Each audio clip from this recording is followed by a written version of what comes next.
Yeah. I mean, she's the heroine, not me, but yeah. You're the author. Today's your day. So here we are, Sonali's book club discussion with the author of the month. I know it's been a long time, but here we are because we do it with special people. And Sonali is a Sonali's book club friend, has helped us out with the book club many times. We love what she writes. I, of course, got a sneak peek at the book because I wrote a blurb for it. And, the only problem here is that when I chat with Sonali, we tend to digress a bit. So we might go from the book to a lot of other things. But hey, so what? I hope you enjoy the ride and enjoy the conversations that we are having over here.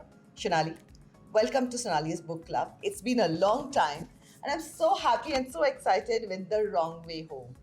I love the book. You know, your endorsement really means a lot to me because I know the number of books you have read in your life and the number of books you continue to read. So you have done the entire gamut of reading. Yeah. And But, this endorsement really means something to me. you know, the thing about this book is that there's a lot of, I can see the change in the book. There's a huge amount of difference in it. And frankly, you're a friend and I've known you for a while. But when I read the book, I realized that my friend has changed. She's grown. There's something different about this book. Yeah. It's been 5 years since my last novel, since Love in the Time of Affluenza. And that was my first work of fiction. I enjoyed writing it, I enjoyed telling the story, and there was a lightness of touch to it. When I started writing this, because on the back of its popularity, I wanted to recreate that lightness of touch and that voice. But try as I might, it just wasn't coming back. I was literally chasing it. And then I decided I'll just be in the flow. I'll go with whatever I am at that stage. So I started writing this about 2.5 years ago. It's taken you 2.5 years to write. Yeah, and actually sporadically because, I don't have the luxury of male writers, of going to Goa, sitting in a cottage and writing while the wife is raising kids. Well said, yeah. So since I don't have that, and we have children around the same age, Yeah. that, and children leaving for college, parents, going through The their applications. parents going through their own transition. So I was caught up in that, and every time I tried to come back to this, I wasn't feeling that light.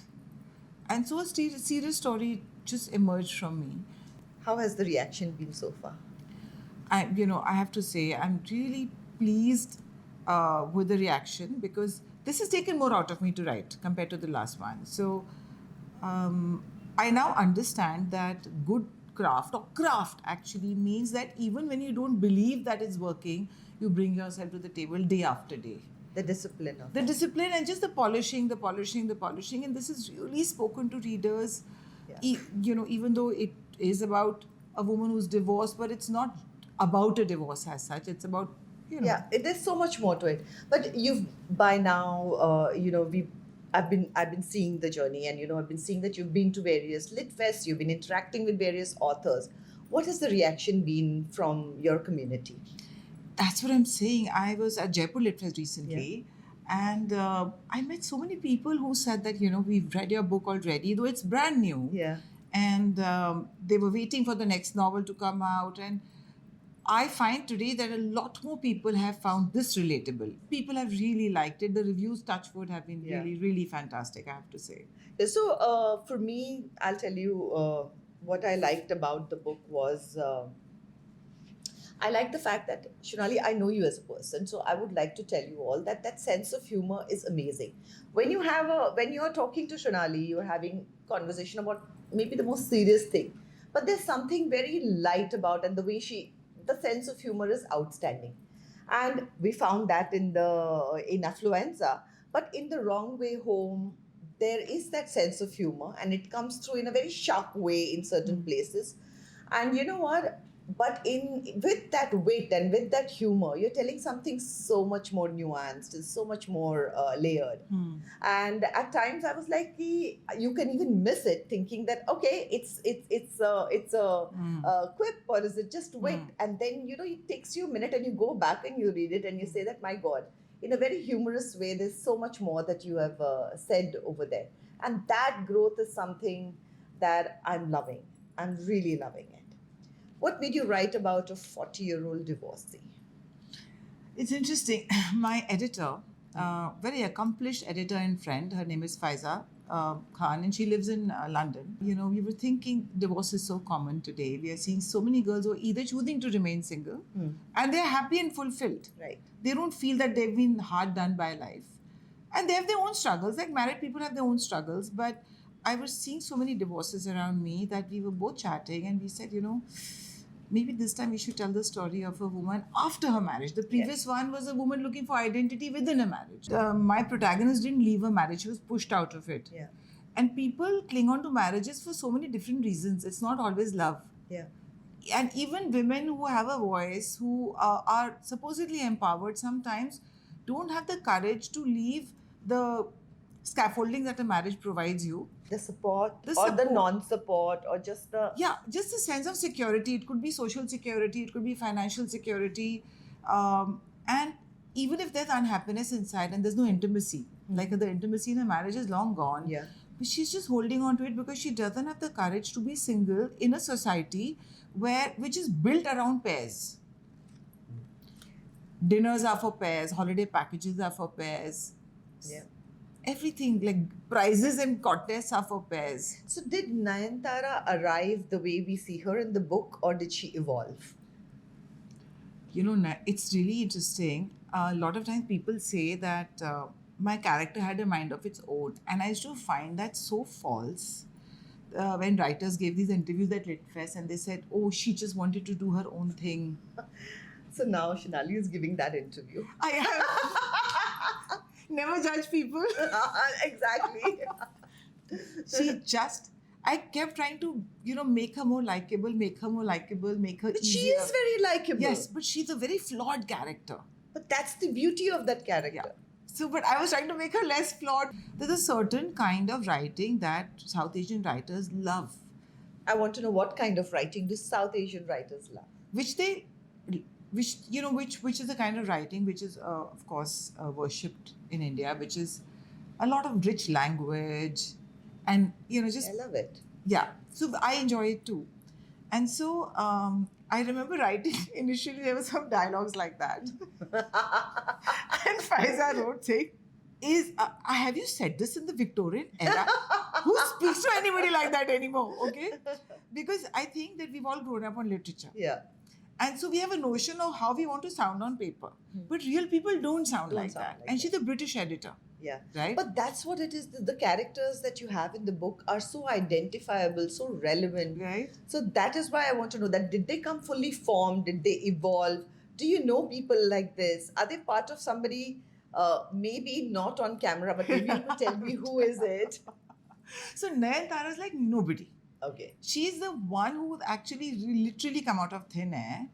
But a lot of other characters are just composites of the kind of people we know. They're the Bollywood actor. He's a typical Bollywood actor. I'm sure you And, can... it's so beautiful. I'll tell you what I liked about it. As soon as I started reading it, and me being an actor, I was like, I can't believe Shonali has gone into the stereotype of a Bollywood actor. And I was like, fine. And then as it progresses, I love the way you understood the realness of it, the humanness of it. And I love the way you have characters who start off being the epitome of, like, for her ex-husband, Right. the arty-farty, as this one says, as director, who's talking about all these fancy things and Right. the so-called correct things in life. Right. Yet it is the so-called non-correct Bollywood actor who's actually genuinely Who's doing shown the up things. for her and who's making a difference. And he's actually, when he's doing the things which start off as PR stunts, Right. he adopts them and Yeah. he really feels for them. And I'm like, okay, yeah, you've really understood that about it. And that's something that a lot of times I struggle to explain to people who don't come from the Yeah. industry. That as actors and as artists, we are vulnerable and we are very emotional. And you're human And you beings see, too. yeah, and you see the most of the so-called Bollywood actors that they would love to, Yeah. trash Right. are actually, they have their side, which is difficult to see sometimes. But yeah, Just that vulnerability, especially like a macho male actor. yeah, And this actors, I'm so happy you're talking about this, because everywhere else where I've been talking about the book, we're just stuck about women and their identities and divorce and how to survive a divorce and the humor of it. But very Yeah. few people have really gone into the whole backdrop of what she does and these kind of characters. I'm so happy we're talking about this because. And even for her, the growth for her, because this was typically what do you a client that she would not have taken, Yeah, she was because making a in her song head about this it, is ki Bollywood kaun karega, right? yeah, that looking down at that, Looking but down. actually who stands by is Yeah. that, and that's so beautiful. I've had a ringside view, not even a ringside view, a slightly closer view of the industry, Yeah. living in Bombay. And I started to learn these things about people and their humanity. See, with you, it's very I think obvious. social media has helped with that also, that because you Yeah. see another side to You it, see which was never possible before. Which wasn't possible. So I think for people who don't live in Bombay, they know via social media now. Yeah. But living in Bombay, I would hear these stories of Yeah. all sorts of actors doing that small act of Yeah. kindness. Not just for film PR, because ultimately, I believe we are all human beings with the same feelings, the Yeah. same qualities, the same Yeah. vulnerabilities. Yeah. But you wear it on The your face, way though. you have described the whole the workings of the PR industry, it's amazing. Yeah. Yeah, it is really bang on. And when I did a series called Broken News, which was about editors and journalists and Yeah. all that, and for me as an actor, there was always a little bit of a thing with the journalists, because you always there are always friction. sides to it. Yeah. There's always a little, and I saw the other side to it. And somewhere that's what you've shown with the PR, that the struggle as a journalist would go through, or for that matter, every human being in their job Right. goes through, where you do certain things because there are bills to be paid and all of that. And then you come to a point where you say that how much is Too much. yeah. Or when does it get over? And you realize that you need to draw the line and say, yes, I needed to pay the bills. I did Yeah. this. But you know what? Here today, I don't need the 4 cars. I can do with this 1 car. And here I draw the line. Here I can do this. That I think is so human. Because no human being can be so perfect that I will only Yeah. take moral calls. That's right. Like, And correct. you've shown that so beautifully. Yeah. What was this journey of yours that made you look at morality in this way? Because in Yeah. somewhere, morality is a very big word in that sense, but that's what happens to Nayanthara. She's brought up by an extremely strong woman. Mother. Yeah. And a lot of times you see children moving away from their parents and Yeah. thinking that we know better, and Yeah. how that comes around. And that also, I want to come to that parenting also in a Right. bit. But what was this morality as you're looking at it? What was your journey to arrive at that? Percy, thank you for reading it so closely. I swear to God. I mean, it's such a delight when somebody has read beyond the lines that you're writing. I think firstly, we all have a different kind of a moral axis. Yeah. At least from the generation that we come from and the kind of upbringing we've had. There's always a voice in our head that says this is right, that is wrong, because we come from an era of parents who the people call baby boomers, and today there are memes about baby boomers. But I think the sense of right from wrong was very strong for them. And then with subsequent generation, it's just gotten diluted and diluted and diluted, because it's environmental, it's social media. Today fame and wealth is celebrated over everything else, right? In society, Sonali, there are people who have done seriously wrong things. They've swindled banks, they've swindled poor people, they haven't paid their employees. Every few years, there are front page stories we know of people who are in top positions in their professions, who have a very charmed life. They are wearing designer head to toe, flying private, doing all those kinds of things. And even though they have been shamed or spent some time in prison, once they are out of that, there's no accountability, because it seems like the world only values success and wealth today. And I come from a set of parents where who you are as a person and what you do mattered more to them. Even today, if my mom sees that, or my dad when he was around, that I've achieved a certain kind of success, but I'm talking down to somebody, Yeah. I would get rapped for that. Okay, so never stray too far away from your roots. And so I think somewhere a little bit of that, came into this character who is so angry at the world for rejecting her because her divorce has brought a social exile with it. Yeah. Today, if you think of any big successful marriage of, say, an industrialist who's married to a girl who comes from an ordinary what we call an ordinary background. Firstly, there's no ordinary background. I have a big problem with that. Yeah. Okay, because then you're trying to say that wealth is extraordinary Yeah. and everything else is ordinary. Right. But say somebody from a middle class or upper middle class family marries into a famous last name, whichever kind of, it could be a filmmaker, it could be an actor, whatever. And then he decides he doesn't want to be married to her any longer. Her whole the society will withdraw from her because now she's no longer the person they want to be seen with. Their person, the in person. The in person. You know, Yeah. people shrink away from that so quickly. Yeah. Nayanthara is angry because she's going through that. Yeah. And then she decides that, you know, what the hell, in this world to survive, it's wealth and success that matters. Yeah. Another single woman who's no longer married and who's no longer young, Yeah. you either need to be very successful and famous, Yeah. then you have some value, or you need to be the girlfriend or plus one of somebody very important. Even if you're successful and famous or whatever, you still have the moment. I love the way you captured the fact that the moment you're single, divorced, you're a fair game. Perfect. And one has seen that in the society, and you've seen that with the most respected men and their attitude changing the moment that happens. Yes. It's scary. It's amazing that, you know, men across all ages. Yeah. You know, I'm It's going to scary. digress a bit. So, you know, we were earlier talking about my old dog. Yeah. He died at 18. And at 16, he fell severely ill. So the doctor said, look, he's doing very poorly and I couldn't watch him suffer. So we said that he's lived his lifespan and we should put him down. And so the senior doctor, Karkare, wasn't there. His son was there and his team was there. And they said, no, Ollie's really suffering. We should put him down. So a date was set for it. And I video called my mother and I said, Mama, he suffered a lot. His best days are behind him. We are going to put him down, say goodbye to him.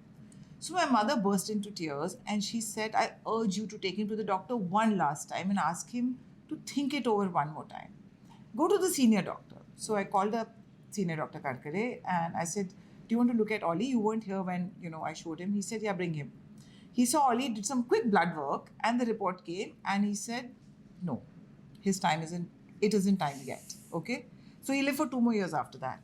But be that as it may, this was Ollie who was barely breathing. 1 week later, he recovered. And he tried to mount Tiffany.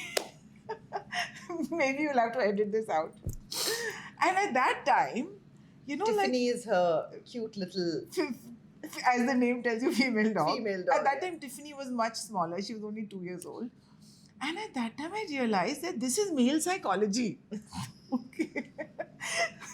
He's dying. This is what I mean by Shonali's humor.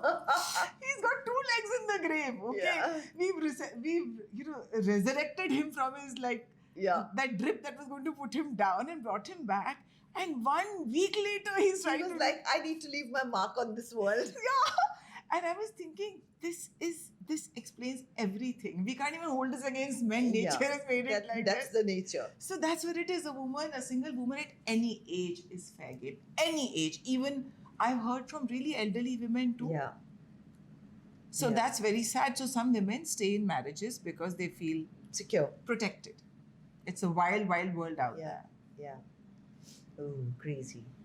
Yeah. But anyway, that's been your journey also in your own life about arriving at the point where we all start with being very moralistic and idealistic, and that's the way. That's the young Yeah. youth. But here you can see the growth where even your character grows to saying that okay, it's wealth. Is that what you want? Success. That's what you want. I'm going to take on these clients. Yeah. Out of which some turn out to be really, I was wrong about it, and some turn out to be, gosh, even with this, I should get out of this. I don't want these clients. So I love that growth that you have. But you have a mother who is so interesting, really strong woman.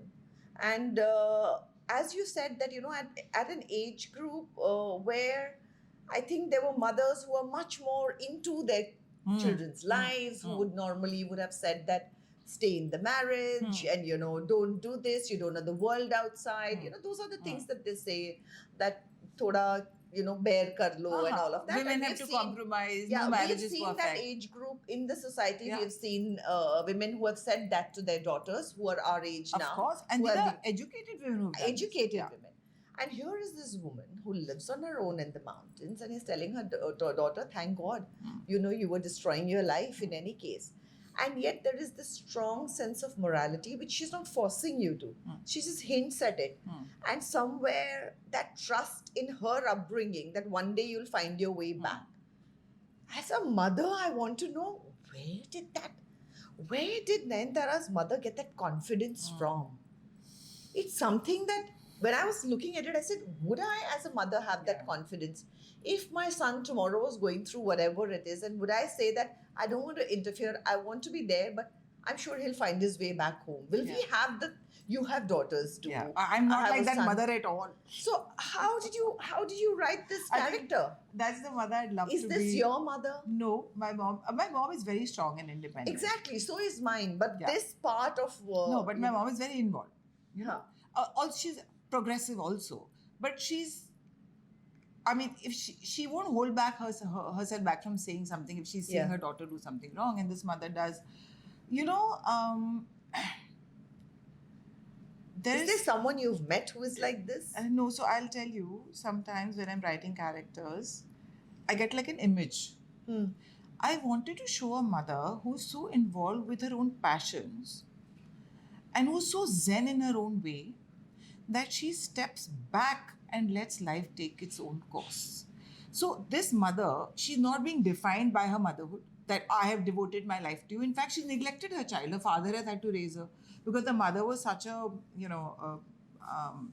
reformer, and she sort of worked to fight for- Traveling and would be in and remote she's an places. environmentalist, Yeah. so she's been an activist also. And I've always wondered that people who are truly deeply passionate, I see mothers, and I can't resolve it in my head because I'm such an overbearing mother. Mothers who are more into their work than they're into actually the upbringing of their children. And at one level, I admire them because they're truly living for themselves. That doesn't mean she loves her child less, but her passion defines her more than being a mother to this only child that she has. So you think this is something that we as women really need to take away from this? Because, somewhere what I felt was that maybe because she was so passionate about what she does and feels so strongly for, that there was always a place where she could go to and from there watch what the daughter was doing and say that I know she will come back because of what she was doing. It's when you're not passionate about something, you're not doing something with that kind of a commitment, that you're maybe hovering. Yeah, then it's over an your children's all-consuming lives, no? worry, right? You're constantly consumed. See, now you work. In the last few years, when Ranveer's been away in the US, you've done your work, you've lived your life, you've gone and met him. So constantly worrying, is my son okay? Should I call him? Is this time to call him? Is not Yeah. your life. No. Correct? And I choose to not be like that. It's so easy to fall into that. Right. And I see that because also I've accepted the fact that once you're a mother, till I die, I will always be the mother. And however much your child grows, you will always worry about that child. Yeah. And there is no age that you feel every age now the comes kid with is their old enough and his- now it's fine. There are always different things that you can find to worry about. Right. So for me, it was more like, do I really want to be that person or find other things to keep myself busy? Right. That's what I must have liked because I can see that in That's this what, mother. see, I can see that. I can Yeah. see that. Yeah. So I am not that kind of a trusting mother. I'm reading a really interesting book a friend recommended on surrender. And I think it's called The Power of Surrender. I'll give you the name. I've reached that stage of menofog. I call it menofog.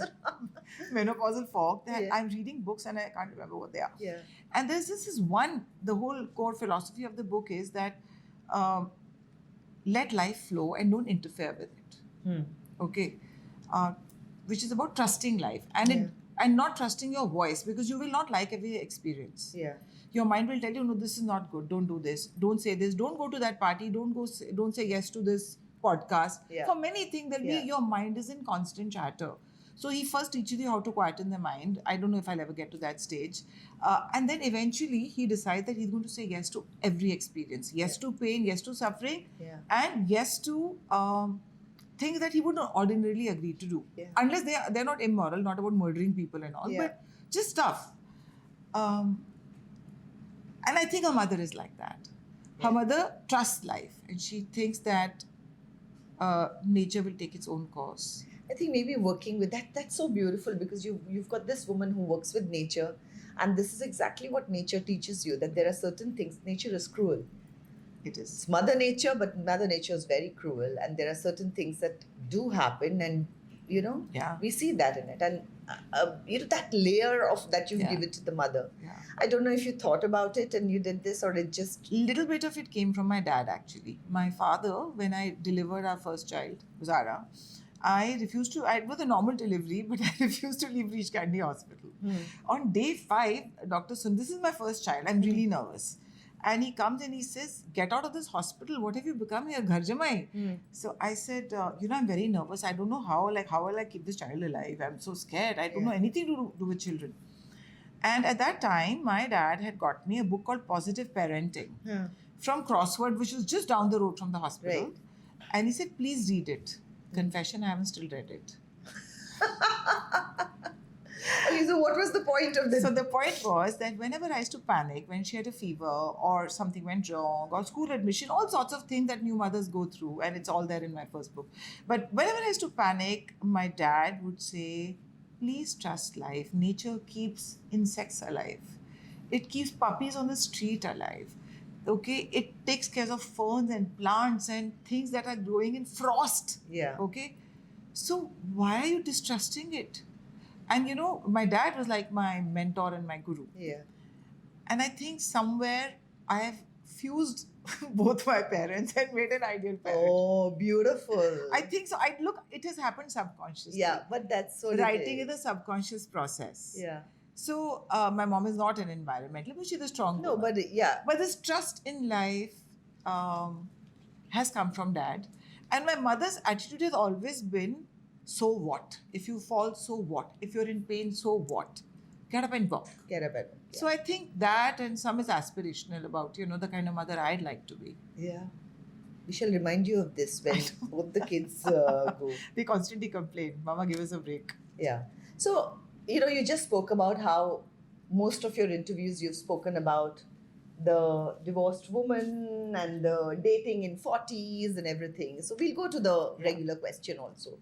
You've written about how dating in 40s for a woman and how difficult it is. It comes with its own set of judgment, Yeah. people looking, and there's all sorts And of the dating apps.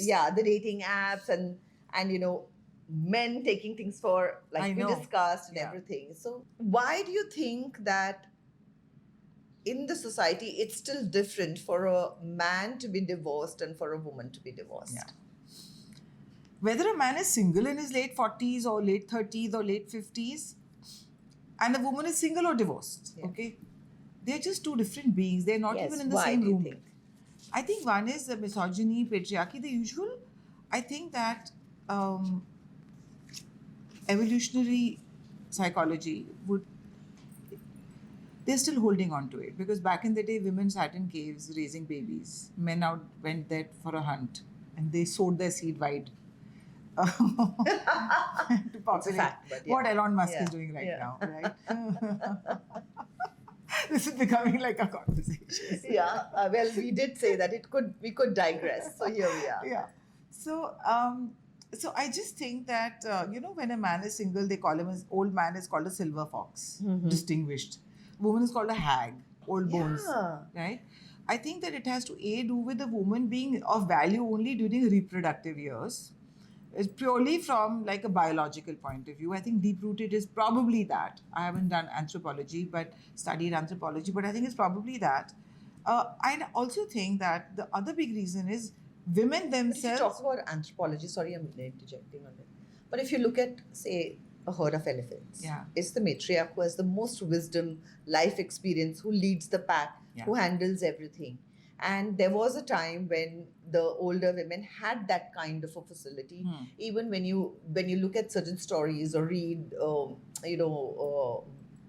books that were written In our philosophy also, if you really go, you can see that was there. course. Women had that agency. And they didn't become invisible. They didn't. They in fact took on roles that were stronger and of leaders Absolutely. and of shaping the next generation. Yeah. Was usually with the women, that job went to. You're so right. So Yeah, I didn't where think of did we that. lose that in a society? It's such an ageist society now. Yeah. Now, I And can Instagram is making it worse. is making it worse. It's all about Those no videos. lines, You're not. flat bodies. You're not It's old. amazing. You're just poor. Yeah.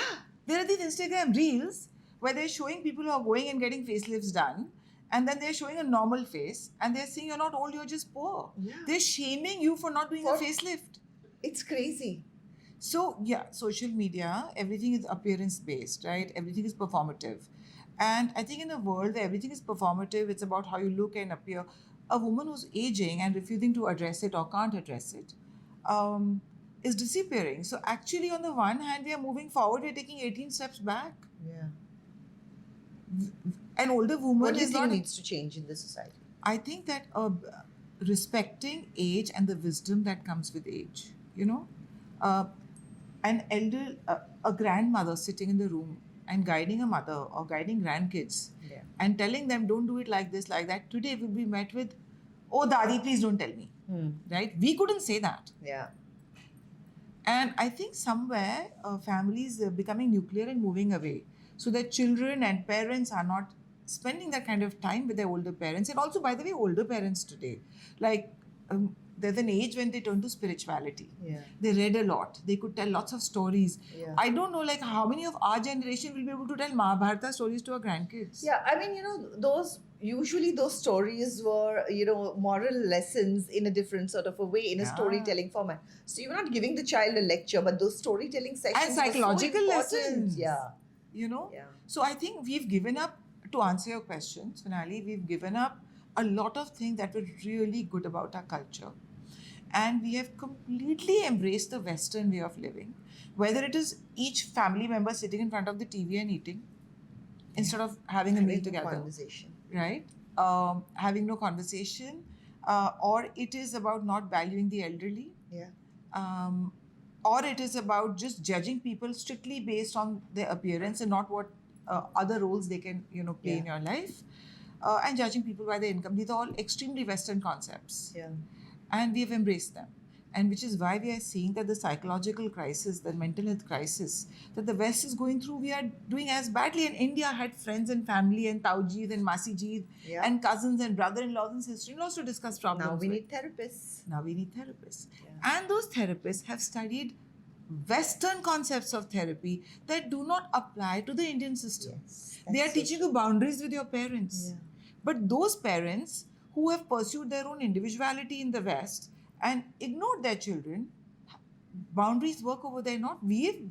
What Yeah. kind of parents are we? So You is took a that why step back from Vikram your whole comes career. back to India? Yes, that's why I come back to India. My novel is making more sense to me now that you're talking about it. Honest to God. At Jaipur Lit Fest, there were all these writers sitting and talking about it. And there was Richard Flanagan. He's a Booker winner. He wrote that The Deep Road to the North. Right. And he said that, so often, what they say, no two readers read the same book. Yeah. And he said that so often when I write something, it's a subconscious mind doing its Yeah, work. absolutely. And then when readers interview me, I begin to understand my own work. So So you're going through that. I'm going through that right now because you properly really, really read it. And that's really helping me process my own writing. Yeah. Yeah, that's the greatest compliment anyone can give a reader, really. Thank you so much. And you're a writer as well. So No, that's- I think I'm more of a reader than a writer. Sure. I'm really not a good writer. I really don't think so. I'm a good reader, but I would say that this Eastern philosophy that we were talking about, is that where Vikram comes from, where he's kind of coming back home. Yes, the same concept that what raised me, I need to serve that now. To my daughter. To my daughter, I know India raised me, I need to serve India now. That's his concept. Or I need to be closer to my parents now. And I guess I'm terrified of living in a country like the US, I must confess. I mean, the education is great for children and stuff, but when I go there, it's such an insular society that if I lived there, I would move back. Yeah. So I guess that's why he comes back. Mm-hmm. And also just the whole power of the Eastern philosophy, way of living. We are a thousands of year old civilization. Yeah. And without really kind of bringing it on, you bring the layers of it and it comes into your writing. But let's for some from the heaviness, there are some moments in the book that really like made me laugh. And you've written in the immortal words of Carrie Fisher, take your broken heart and make it into art. Or in my case, take my pain and turn it into arthritis. Yeah. It's expected anytime now because clearly I cannot stop scrolling. I mean, somewhere when I read that, I'm like, this is so Shonali. It is right. Yeah, it is, and I love that. There were more of these kind of lines in Affluenza. Yeah. I get it, but Yeah. the way these come in at the most unexpected moments is so beautiful. What is it in life? Does Shonali also look at life, and when there are tough times, do you kind of laugh through them? Does humor kind of is that your defense mechanism? Does it carry you through? What is humor to you? Yeah, I think humor is my coping mechanism. And whenever I'm going in the thick of, some turbulence in life and or some difficult patch, I like to step back from it and just look at it, even if it's briefly. And then it just makes everything more bearable. And if you tell a serious story without humor, then you're almost lecturing. If you're talking about feminism, like she says that, I realize that the pool of single eligible men hasn't only shrunken, it's curdled as well. Yeah. Right? Now, if I were to complain and say this, that, life for a single woman is so hard. Yeah. There are no good single men around. Why can't men behave themselves and shape up? Those are. Yeah. So I think that you can say the same thing with a little twist and a sense of humor. And people trust. I think if you can make someone laugh, they trust you more. Okay, so that comes through in your I think character. that's in my deep-rooted psychology maybe, and coping, Yeah. and just trying to diffuse the situation by just saying a serious point in a funny manner. So it is for you. Humor is a coping mechanism. That It is, I actually, before this book, I wrote about 35,000 words of a really serious story that was going into like literary fiction genre without me trying to. It was just what I was writing around around the lockdown, just after the lockdown actually. And then I realized that when I'm writing something heavy and serious, I don't enjoy it. I want to laugh, and I can read serious stuff as long as it's not completely despairing till the very end. I like to laugh, and I'd like to infuse my writing with a little bit of humor. So somewhere I always find that, like you said, for me, when actually I feel my sense of humor actually comes out in my darkest times. So I have a really dark sense of humor. I know that. A lot of times people don't get it. But somewhere I feel in my case that humor for me is hope. That's so beautiful. Humor is hope. That's lovely. Yeah, for me, humor is always and is that what that unusual ending that you leave the book with? Yeah. There is hope, Yeah. and yet you've not kind of tied a bow neatly for Yeah. me as a reader, and I really like that. That there is that hope. It can be, it might be, it might not Possibilities. be, Yeah. and the fact that it sometimes it just means understanding yourself. Yeah. That's a difficult And one. understanding life. Yeah. There are no And that neat brings endings. me to my next thing that there's a section where you define company, and I really like that definition. So company, the fact or condition of being with another or others, especially in ways that provides friendship and enjoyment. So we are taught that companionship only counts if it involves someone else. But the book, very quietly, is exploring the fact that the confidence it takes to enjoy your own company. That's why that ending is very, very important. That you haven't tied a bow and said that, friendship and companionship. Maybe, maybe not. Yeah. So what that means is that companionship is friendship, enjoyment. It shows that it's with somebody else. Yeah, it as long as requires another person. another person. Yeah. And yet, if you look at the end, and for me, the way I see Nayanthara grow, you're not tying a bow at the end of it and saying, okay, this is what it is. Here is my pair for you. you just leave it with humor, hope, and I feel somewhere a growth where, where company somewhere I felt that you were also trying to tell was where you start enjoying your own company. Yeah. Is that what you were trying to say? Yeah, I guess. Yeah. No, yeah. So, No, so if that is what you were trying to say, was there a process of kind of learning, unlearning the fact that, today at this point of time in your life, you came to that thing because you're saying, yeah, I'm happy in the company of my company. yeah. I need people around for a bit, but I'm okay. I have the confidence. I don't have to have them. I'm okay with my company also. Yeah. You know what? I was not the person who was okay to be alone. Okay. And then raising two children, living in a house with dogs and everything. And my mom lives alone. I often ask her, how is she doing? Are you going out? Do you have plans? She said, no, I'm fine. I'm absolutely fine. I realized that I was scared of becoming an empty nester soon. And, my husband travels a lot. So I was thinking, how will I ever hack it in life? Not that went into the book because I never start with the plot. Yeah. I always just write a little, and then the book sort of, a story emerges No, from. but this is exactly what I'm Right. saying. These are the Right. layers in the book, in your character. These layers then comes from a very subconscious place, which is why I said I guess. Yeah. Because you have to be comfortable with who you are to enjoy your own company. And you have to abandon your fears and worries or accept them. When did that happen for you? What did you have to unlearn for the that? last 4-5 years, COVID was a time of high anxiety. My family was all living away. My children were with me. My husband was stuck somewhere else. My mom was somewhere else. My sister was somewhere else. And I think just generally in life, I'm not a person who moves around in a flock. I'm not that person who calls 5 friends before going to a wedding or a party and saying, can we all tie up and go together? Yeah. And my dad used to always say, a lion always walks alone, Yeah.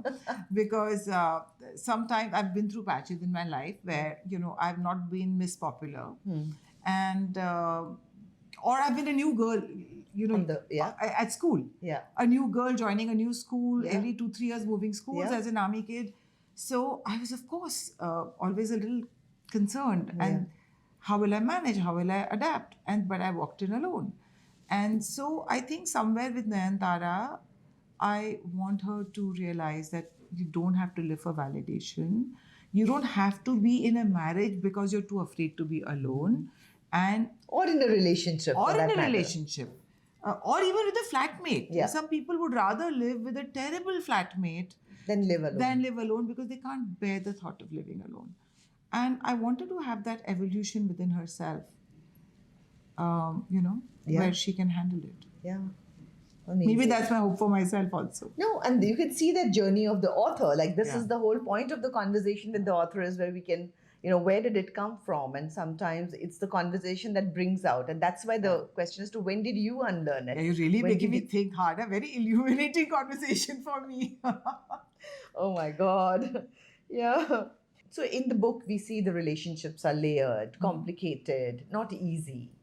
So what do you think in real life? That do you think as human beings we overcomplicate our relationships, or relationships are complicated? Relationships are complicated because we are all bringing our own little egos and our childhood traumas and our conditionings, into it.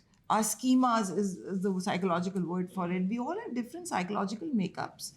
And now, without clear communication, by online communication, where you can't tell a person's tone or anything, they are getting worse still. Yeah. And now in the dating scene, the boys and girls are using AI to respond to each other on WhatsApp, Scary. right? Yeah. So How do you are- understand the person? how do you understand the person? And so, which is why men are shrinking away from relationships because men are finding it harder. See, women have evolved. Okay. And a lot of men are still, in India at least, what we call the Raja Betas.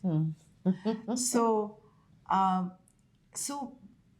relationships are getting more complicated. They need not be, but they are. They've always been difficult because your entire psychological makeup is engaging with somebody else's psychological makeup. And We are so quick to judge people, including ourselves. But No, so but bottom line, what that tells me is also that don't expect a relationship to be uncomplicated.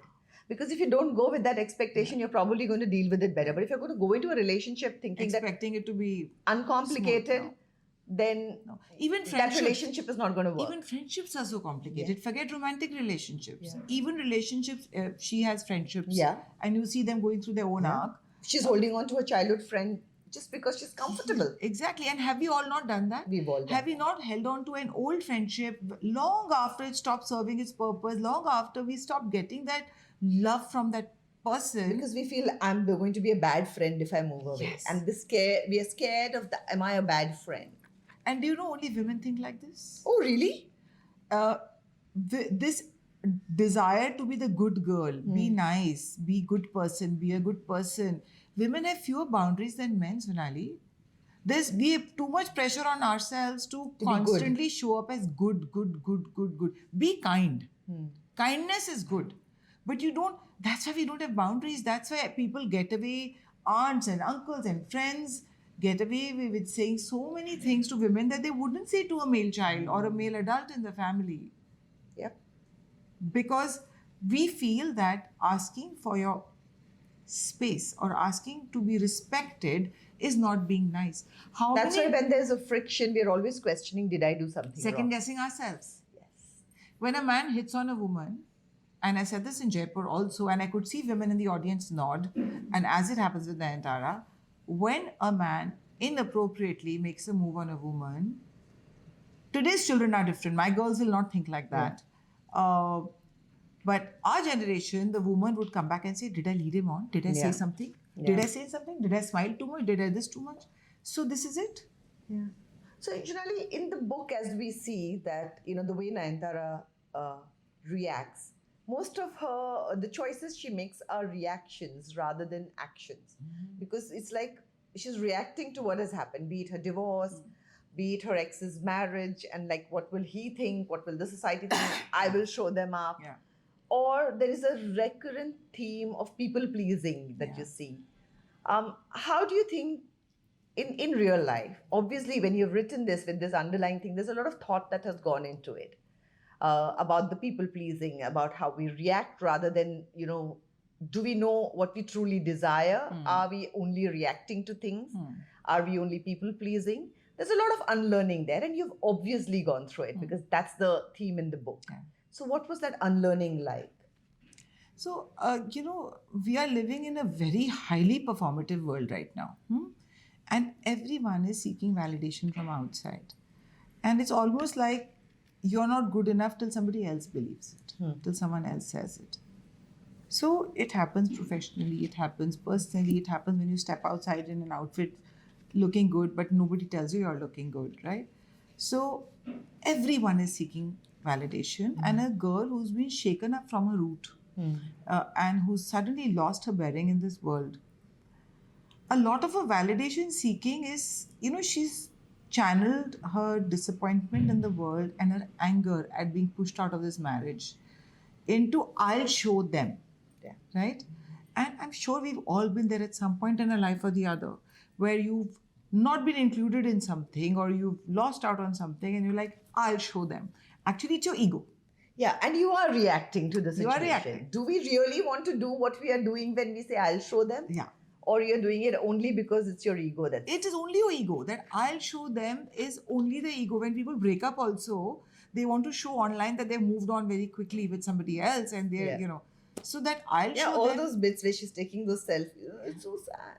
But when she's taking the selfies just so that her Instagram page looks happier. Like, look, I've moved on so well without today. Because people are breaking up online. I'm so happy I'm not in my 20s or 30s today. Yeah. I don't know how young people are going through this life. They are under enormous pressure because, dating happens online more than offline.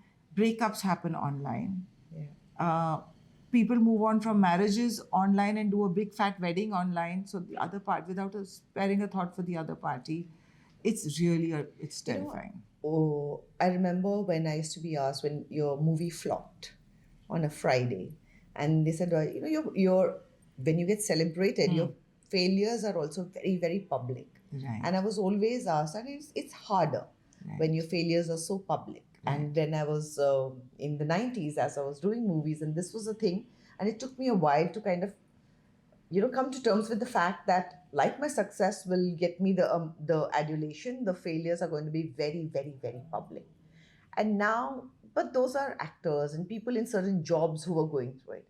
If you notice, all our children are going through that. Everything that they do is so public. And I know how hard it is when you fail publicly. It's harder to get out of.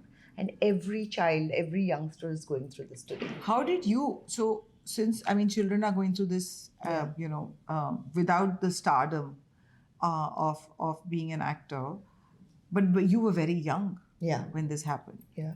right? So how did you cope with it? What helped me was the fact that I could put in, if I've chosen this as a career, these are my pros and my cons. So my pros were the adulation I got and the thing, and these are the cons. The mixed So bag. it was a career.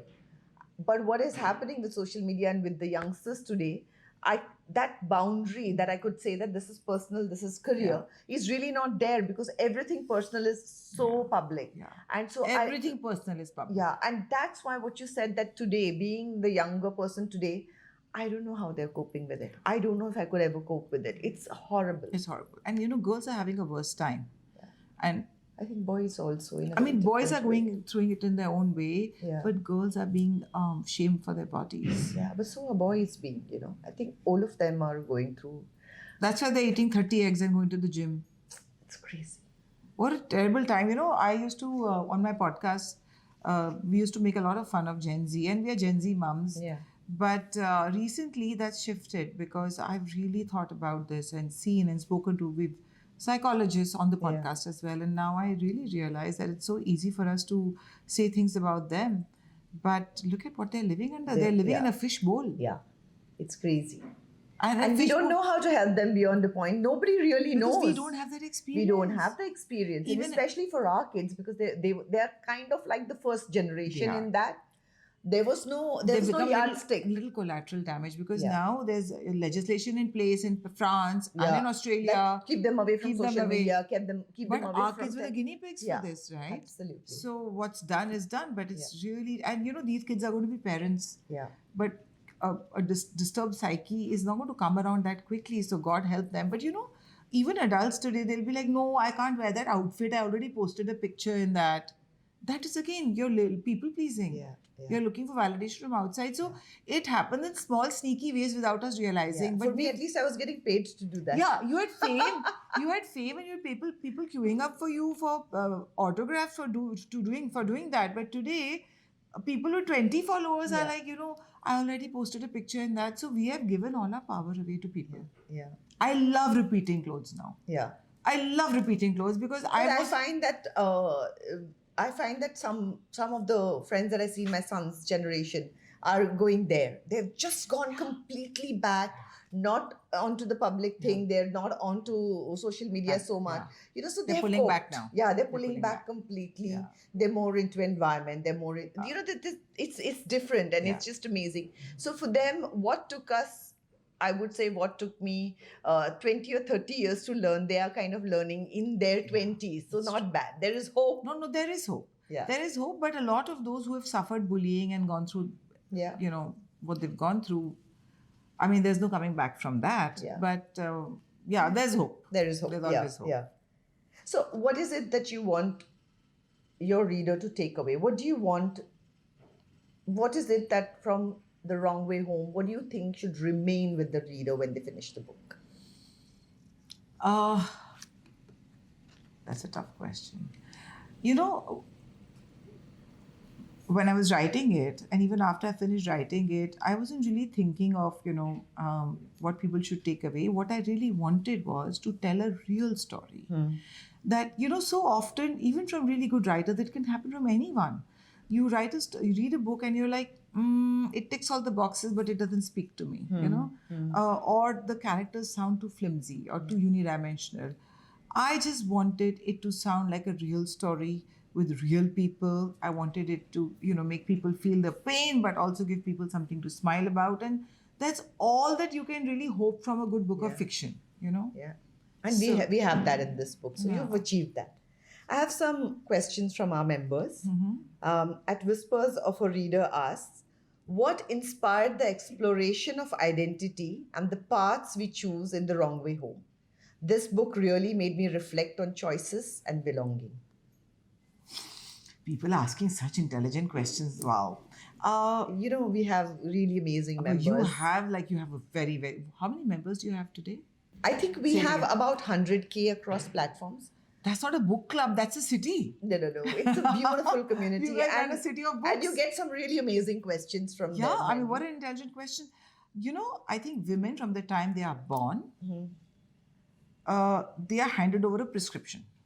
This is who you are. This is who you're going to be. This is what is expected of you. Yeah, like a script is given. Yeah. And so, we don't have identities. Simone de Beauvoir used to say, you're not born a woman, you become one. No, I think just my own lived experiences that you become a woman because you're told this is how a woman is. Yeah. And so you grow into that, right? Also the whole male gaze, everything. Margaret Atwood, I love that quote, where she says, you're a man looking at a woman from inside you. Ooh, you're not a woman. You're not looking at yourself as a woman. You're looking at yourself as a man inside a woman who's looking at you, right? Yeah. So there's a man inside me who's looking at me. So I'm looking at myself from the male gaze. Yeah.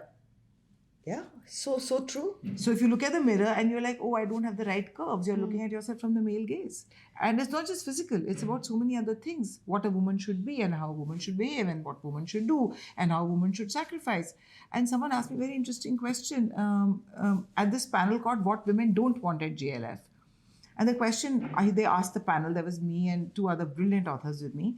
And they said that this woman said, every time I go to my friend's house, his wife cooks fantastic food and he goes out of his way to praise her cooking. And then when I say that, but okay, you love her cooking, but have you ever even turned around and asked her if you like something beyond cooking? And he says, she's such a happy woman. Why are you disturbing her and taking her happiness away from her? So to that, I gave this answer. I'm not like self-glorifying, but I'm just saying that, when a guest comes home and your dog, if a guest is afraid of your dog, firstly, I don't like to tie up my dog, but if I had to tie her up, I would say, good girl, Lilo, good girl, good girl, good girl. Good girl for being tied up and sitting quietly. So it's the same thing. So women have been made to feel good about doing certain roles only, and then nobody wants that apple cart to be upset because then it'll shake up an entire system. Yeah. So I think that this whole thing of what women should be, is that having mother to daughters made you think about this identity? What is actually a female identity? What is an identity? A woman? Yeah, and today is going the other end. A lot of women think that having the sexual appetite of a man and going about, doing something they call a body count today. Is what they think is being a woman, right? So I'm saying there's no fixed definition, but what I'm trying to say is that everyone is confused, even women who think they know and women who say I'm as good as a man. It's such a strange thing. But the point is that you're a woman and you're not a man and you're never going to be, and I don't want to. And that is your greatest strength. Yes. And men are wonderful. Yeah. We need them. Yeah. There are sons and brothers and husbands and boyfriends and friends. They are great. Yeah. But we are different. But we are different. And we have to celebrate the differences. And those are our strengths and we have to celebrate it. Exactly. Yeah. So that. Yeah. So at Whispers of a Reader says this book really made me reflect on choices and belonging. Yeah. And I think I can agree with that. They did make you think of that. And yes, in a very, very strong way about identity. Is it truly me? Or am I still playing a role? And it took a long time before I could ask myself, and I started asking myself that question. And it did take a lot of an upheaval in my life to actually start saying that, is this really me? Yeah. Do I really want to do this? What is it that I really want to do? Yeah. I have a confession. I still don't know. We're all finding. You're just I'm still searching. We're all searching. I still don't know. Yeah. It's a difficult question. So at Graphics with Shirin asks, what was the very first thought or moment that led you to write The Wrong Way Home? It's very interesting actually. I first just had her husband, the ex-husband. I had an image of who he was. Okay. It always starts with an image. I had an image of who he was, and he was this really pompous character who was always quoting authors and big filmmakers, a little pretentious character, well dressed in these floral shirts, looked like old money, had come from some really good private school. I had an image of this guy, and it's interesting that he's just a side character in the book, but it started with an image of what if somebody was married to a man like him? Yeah. What if I was married to a man like him? Or what if this person inhabited my universe? Yeah. And Are you it saying really- that nobody like that inhabits your universe? No, I mean, at Litfest, you see a lot of people like that I without want to know the names. No, Okay, no. off camera. Off camera. But I'm just saying that you see these men. Yeah. You see these men who are just so in love with their own intellect. Yes. And you as a wife or a girlfriend, then you're only an enabler of that. You have Yeah. no identity of your own. Yeah. You have to merge whoever you are into at the altar of their own worship. Yeah.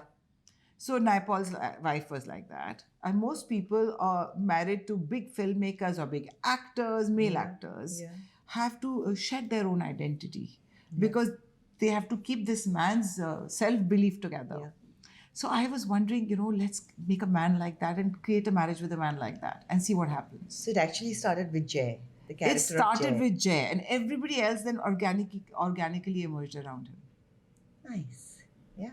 So I just wanted to tell a story about Jay, and then later on it became a story about how the marriage would, So what would you call it? Is it a story of Nayantara, or is it let me rephrase that. Who is your favorite character in the book? Don't say Nayantara, other than that. Okay, so two. Nayantara is not my favorite character, Okay, actually. great. I love her friend Rishi. He's a queer character. He's very sensible. And I love her mother. These are my two favorite characters. You know what? I want you all to write into us who are your favorite characters. And I've finished all the questions that I have. We've had a long conversation. The conversation will continue, but this time it will be off camera because I think we will have to end it. All good things have to end at I some know. point. So we will end it now. Thank you so much, Shonali. Thank you It was so lovely. much. And it was a wonderful book of the month, but yet again, The Wrong Way Home. And Shonali Shroff. Thank you. Thank you so much. This was so much fun.